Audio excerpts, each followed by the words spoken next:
সিলেটের বিশ্বনাথ উপজেলার খাজাঞ্চি ইউনিয়নের আমেরগাঁও গ্রামের এই সেই রহিমউদ্দিন। প্রায় ৩০ বছর ধরে কেরোসিনের ঘ্রাণ শুকে বেঁচে আছেন যিনি। রহিমউদ্দিন আমেরগাঁও গ্রামের মৃত সিদ্দিক আলীর ছেলে।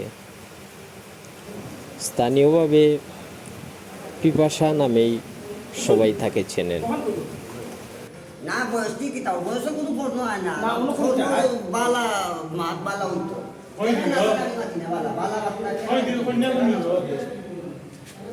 টাকা লাগবো না চিন্তা করবো আমি টাকা না ছাড়া হইতো না তুমি টাকা বার করো দেশের জনগণে দেখো তুমি টাকা দিবো মানে